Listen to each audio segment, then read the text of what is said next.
Tá bom, é o seguinte, minha mão tá muito... Essa aqui é a parte 2, é a parte 2 da aula 2 do curso, que ela foi dividida em duas partes. Ela foi dividida porque ela ficou muito longa, isso é meio óbvio. Enfim, a questão, essa aqui é a segunda parte, eu tô só dando uma introduçãozinha. Pois é, eu tava com preguiça de colocar o trambolho que eu uso pra poder segurar a câmera e gravar de novo, então eu tô só gravando um pouco.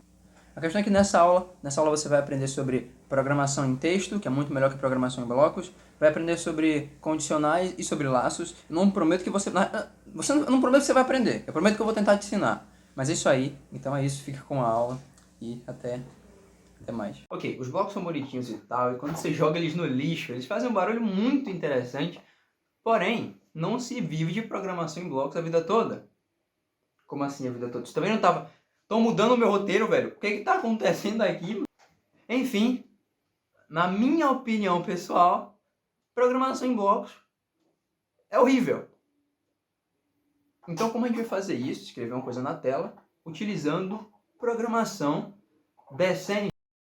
Então, pessoal, é o seguinte, meio que meu óculos estava torto e tal, aí eu remendei ele com a fita, só que a fita já estava acabando, e aí eu precisei tentar consertar ele, só que eu fiz isso com martelo e acabei quebrando, então eu tive que mandar o óculos pro conserto, e é por isso que eu tô sem óculos o restante do vídeo. Eu acho que eu não devia essa explicação a ninguém, vai ficar bizonho eu colocar isso, mas tudo bem, eu tô explicando, porque eu sou uma pessoa muito gentil, me agradeça, pode me agradecer, agora termina de ver a aula aí, tá? Valeu. Eu falei bastante pra chegar até aqui, mas foi necessário, porque tudo que eu falei ao longo desse vídeo vai ajudar muito agora na parte que a gente vai programar de verdade, realmente fazer um código. A ideia aqui é transformar todo aquele raciocínio do tópico de variáveis em um código. No caso, a gente vai fazer um código que mede a área de um retângulo. E não se preocupe, porque isso é muito mais fácil do que parece, então eu espero que você tenha entendido tudo que eu falei sobre o retângulo, ou pelo menos uma boa parte, mas é isso aí. Vamos lá. O que você vai fazer é pegar imprimir monitor serial e jogar na lixeira. Ele faz um barulho magnífico. Logo depois disso, a gente vem aqui em blocos e seleciona texto. E sim, clica em continuar. E pronto, agora tá lindo, agora tá perfeito. Apaga esse delay aqui por enquanto. E também tira esses negócios aqui, que são só uns negocinhos. Basicamente aqui o que vai... não sei falar mais. O que é que vai acontecer? Esse aqui é o void setup e esse aqui é o void loop. O void loop ele é um loop, como o nome já diz, ele vai ficar rodando várias vezes. Por isso que aqui aparece o Hello World 1 milhão de vezes. Porque ele faz o que tá aqui dentro, e depois faz de novo, e depois faz de novo, até você mandar parar. E aqui no void setup ele executa uma vez e para. É basicamente isso. A gente vai fazer esses códigos agora, durante o começo, a gente vai fazer os códigos aqui no void setup, porque não vai ter esse conceito de ficar repetindo várias vezes, vai ser mais fácil de você ver. Mas a maioria dos códigos para programação aqui do Arduino a gente vai usar no void loop. E é isso aí. Como a gente já viu antes, vai ser necessária a criação de 3 variáveis, H, B e A. E a gente vai criá-las mais ou menos desse jeito aqui, ó. Int H, int B, int C com ponto e vírgula no final. A primeira coisa que você está vendo ali é a indicação do tipo da sua variável. Nesse caso, todas elas são int. Int vem de inteiro. Não exatamente de inteiro, porque tipo, é inglês, então é de outra palavra, mas o significado dela é inteiro. Int vem de inteiro. É o tipo da sua variável. O que isso significa? Significa que a sua variável pertence ao conjunto dos números inteiros. Ou seja, ela pode ser 10, mas não 10,5. Ela pode ser 10, mas não 10,5. É isso que significa. A sua variável também pode ser uma letra ou uma palavra. Existem vários tipos de variáveis. E a gente vai ver isso ao longo do curso, à medida que elas forem necessárias. Mas por enquanto, saiba que essa significa que ela é inteira. A próxima parte é o nome da sua variável. Então, se você não tiver percebido isso até agora, eu fico muito feliz em te dizer que sim, você pode colocar o nome da sua variável do que você quiser. É divertido brincar com as variáveis e tudo mais. É divertido brincar com as variáveis e tudo mais, mas eu recomendo que você coloque palavras, coloque nomes que te lembrem a função dessa variável, porque no final, quando você tiver um código gigantesco, com um monte de variável, e cada nome é uma piada diferente, você não vai saber para que cada uma serve. Confie em mim, eu já tentei e não foi muito agradável. A última coisa aqui nessa estrutura é o ponto e vírgula, que serve como ponto final, mas aí você pergunta, então por que não colocaram o ponto final? É uma boa pergunta. A função do ponto e vírgula é ser tipo um ponto final, ele vai dizer para o seu código que acabou, tipo aquela oração, aquela ordem acabou, você criou aquela variável e pronto, você não vai fazer nada com ela. Agora a gente vai depositar os valores do retângulo nas suas variáveis e calcular o valor da área. E tenta aí adivinhar como é que a gente vai fazer isso. Exatamente, do jeito mais óbvio possível, escrevendo que B é igual a 1, H é igual a 2 e que A é igual a B vezes H, do mesmo jeito que a gente tinha feito lá no raciocínio da parte das variáveis. A gente basicamente aqui está dizendo que B é igual a 1, H é igual a 2, porque são a base e os valores da base e da altura. E por último, dizendo que A é igual a B vezes H, sendo que B vezes H é base vezes altura, então A é igual ao valor da área. É tão simples que não tem graça nenhuma. Eu já fiz legal muitas vezes, tento fazer outra coisa, mas eu só sai legal. Isso é estranho.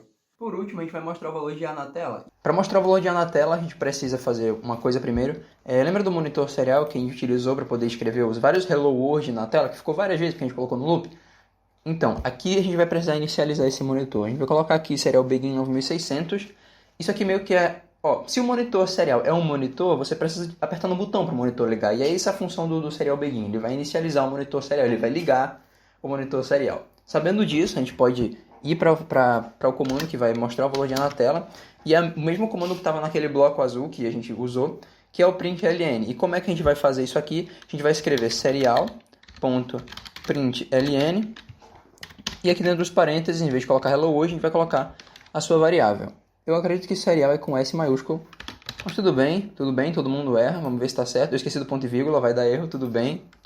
Erros acontecem, tá bom? Erros acontecem. Mas aqui ele deu certo, acredito. E aqui deu 2. Se você não sabe, 1 vezes 2 é igual a 2. Então, está tudo funcionando. Parabéns, fez seu primeiro código.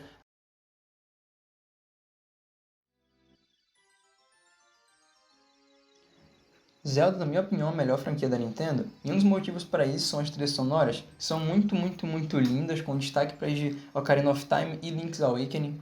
Um outro motivo é a pegada que alguns jogos têm de ser algo bem contemplativo, embora tenha esses momentos de ação, o que traz um clima diferente e talvez único. Eu garanto que a experiência de estar jogando é muito boa. Ao longo de vários anos, diversos jogos foram feitos em cima da história do herói capaz de empunhar a espada que sela a escuridão, da princesa de Hyrule e de Ganon, as partes da Triforce. O que acabou gerando um universo muito amplo, rico e característico, com a linha do tempo toda torta, que eu acho que tem mais buracos do que o último filme dos Vingadores, pelo qual eu tenho muito, muito carinho. Um jogo específico do Zelda, o Ocarina of Time, que foi lá pro 64, que revolucionou bastante na parte de jogo, tanto esse Zelda quanto o Mario 64. No Ocarina of Time existia um lugar chamado Lost Woods, que é uma espécie de labirinto. Um labirinto que funciona com um sistema de salas, ou seja, você tem uma sala e 2 caminhos. Se você escolher o caminho certo, você vai para a próxima sala. Se você escolher o caminho errado, você volta para a primeira. E isso é muito interessante porque é exatamente assim, praticamente exatamente assim, que funciona o sistema de condicionais da programação. E esse é o nosso próximo tópico, olha só o gancho. Talvez a palavra termo condicional, a palavra condicional tenha soado um pouco familiar, porque na primeira... A cadeira tá escorregando, velho, eu boto pra ela pra frente, ela vai pra trás, o que é isso? Porque na primeira aula, Gabriel, ele já deu uma introdução a isso, explicando pra gente, explicando pra você o que era o algoritmo de como ser um otaku, onde ele dizia que se for sexta-feira você toma banho e se não for sexta-feira você não toma banho. Pois é. É desse jeito que funciona o condicional e também o labirinto de Lost Woods. Se caminho certo, próxima fase, se caminho errado, volte para o início. Isso é um condicional. Você para pra pensar mesmo, isso está aplicado na sua vida inteira, o tempo todo. Você já deve ter visto isso em diversos locais. Durante o dia nós somos submetidos... Vou baixar a mão na mesa, acho que não deu para escutar. Enfim. Durante o nosso dia, a gente é submetido a diversas situações em que nós precisamos escolher. Essas escolhas têm suas consequências. Por exemplo, você vai ao cinema, se você tiver um ingresso, se você tiver dinheiro, se você tiver amigos para ir no cinema com você, né? Ou se o mundo não estiver passando por uma pandemia, chegamos à parte em que você, como aluno empolgadíssimo que é, você vai me perguntar, tá bom, mas como nós vamos utilizar condicional no texto? Como vamos utilizar condicional no texto? Que bom que você perguntou, amigo, porque é exatamente isso que eu vou te explicar agora. A estrutura condicional vai ser mais ou menos assim. A gente vai usar um if, que caso você não saiba, significa se, em português, que é tipo, se isso, se aquilo, tá ligado? É o if, é o if. If, abrindo parêntese, A igual a 1. Repare que aqui são dois iguais, não é só um. Fecha parênteses, você vai abrir as chaves, e dentro das chaves você vai colocar alguma coisa. No caso aqui, vamos colocar serial println, A é igual a 1.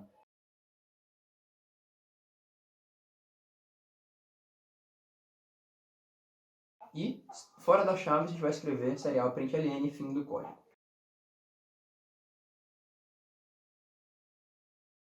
Vamos entender o que aconteceu aqui? Vamos entender. Ele começa dizendo que if A igual a 1. São dois iguais, não esquece, eu sempre esqueço, então não esquece, tenta não esquecer. O que isso significa? Significa que ele vai verificar uma condição. O if vai dizer isso, olha, eu vou verificar uma condição. entre os parênteses que vai estar essa condição. No caso, se A é igual a 1. Então, aqui a gente já entendeu. E ele vai verificar essa condição. Se essa condição for verdadeira, ele vai executar uma ação. E onde é que vai ficar colocada essa ação? Dentro das chaves. Nesse caso, a ação que ele vai executar, caso A seja igual a 1, é escrever que é igual a 1. Bem didático, né? Após escrever que é igual a 1, ele vai sair do condicional e vai para o restante do código. Nesse caso aqui, o restante do código seria escrever fim do código. Vamos ver como é que funcionaria isso na prática. Se A for igual a 1, sendo A igual a 1, a condição é verdadeira, então ele vai executar o que está dentro dos parênteses, ou seja, vai escrever que é igual a 1, depois vai continuar o código escrevendo o fim do código. Se A for igual a qualquer outro número ou igual a 0, não foi igual a 1, se A não for igual a 1, ele vai verificar a condição, vai ver que A não é igual a 1, ou seja, a condição é falsa, não vai escrever que A é igual a 1, porque a condição é falsa, não vai escrever o que tem nos parênteses, e vai pular para o restante do código. No caso, ele vai escrever fim do código. Deu para entender? O fim do código vai ser escrito de qualquer jeito. Tipo, ele não pertence, ele não tem relação com o condicional. Então, eu tô com camisa diferente porque chegou um pessoal aqui em casa e eu levei meu cachorro para poder conhecer as pessoas. O problema é que ele ficou muito empolgado e acabou mijando em mim. Pois é, então eu tive que trocar a camisa. Voltando ao nosso exemplo do retângulo, o que a gente podia fazer com o nosso valor da área? A gente podia selecionar um valor específico. Por exemplo, vamos dizer que você quer retângulos que tenham um valor de área maior que 40. Você pode usar um condicional para descobrir se ele tem um valor maior que 40 ou não. Ficaria mais ou menos assim. Se área menor que 40, escreva área menor que 40. Se área maior ou igual a 40, escreva tamanho aceitável. Pronto. Você pode dizer de várias maneiras, o condicional é muito mais amplo que isso, você pode fazer condicionais dentro de condicionais. Então, tipo, se isso aqui for certo, você verifica essa condição aqui. Ou então você pode ainda fazer como o exemplo do cinema. Você disse que vai no cinema se você tiver amigos, se tiver dinheiro e se tiver um filme legal. Mas você pode ir só se você tiver dinheiro e amigos, ou só se você tiver dinheiro e um filme legal. Você vai usar um ou. Vou no cinema se tiver dinheiro, ou se eu tiver amigos. Ou então vou no cinema se tiver dinheiro e amigos, ou se estiver passando um filme legal. Acho que isso ficou um pouco confuso, mas você não precisa saber disso agora. A gente vai explicar ao longo do curso, mas se quiser dar uma procurada, procura aí na internet algumas coisas sobre o condicional que é bem interessante. Vamos para os laços agora. Agora sim, vamos para os laços agora. Último tópico da aula, então vamos lá, dá um gás aí, porque vai dar certo, vamos lá. Se no if é executada uma ação, caso uma condição seja verdadeira, nos laços é executada uma ação enquanto uma condição for verdade. Quase que faltou A para terminar de falar. Lembra quando a gente colocou o println em blocos no void loop? E ele ficou printando várias vezes, hello world, hello world, hello world, hello world, hello world, não parava. Aquilo acontece porque o void loop é um loop. Exatamente, por essa ninguém esperava. É como um laço. Resumindo, ele vai ficar executando uma ação até que a condição dele seja falsa. Enquanto a condição de simulação for verdade, ele vai executar. E quando ela deixar de ser verdadeira, quando ela ficar falsa, ele vai parar de executar. Quando a condição da simulação ficar falsa, quando você clica em parar a simulação. Então, vou explicar rapidão aqui como é que vai funcionar mais ou menos os laços. Aqui a gente cria uma variável A. E aqui tem o while. O while significa enquanto, e aqui dentro dos parênteses a condição que vai ser verificada. Dentro das chaves, como você já viu, o comando que vai ser executado caso a condição seja verdade. O que acontece aqui? Primeira coisa, ele verifica se a condição é verdade. Caso ela seja verdadeira, e nesse caso é, porque A é igual a 1, ele vai executar o que está dentro das chaves, e ele, diferente do condicional, não vai terminar a execução e escrever o que está, e fazer o restante do código, não. Quando ele terminar de executar, ele volta para verificar se a condição é verdade mais uma vez. Se a condição continuar sendo verdade, ele executa os comandos de novo. E assim vai até que a condição seja rompida, nesse caso até que A não seja igual a 1. Então lembra lá atrás que eu falei que eu geralmente esqueci de colocar os dois iguais no condicional? Pois é, isso também acontece nos laços. Nesse caso aqui que você está vendo, eram para ser dois iguais, mas eu esqueci e acabei colocando só um. Então eram para ser dois iguais. Quando for para colocar, quando for para você fazer, bota dois iguais, tá bom? Agora você deve estar se perguntando aí por que o código não deu pau, mesmo tendo escrito errado. Confie em mim, você não precisa e você também não quer saber disso agora. Só grava aí na sua cabeça que são dois iguais. Bota dois iguais.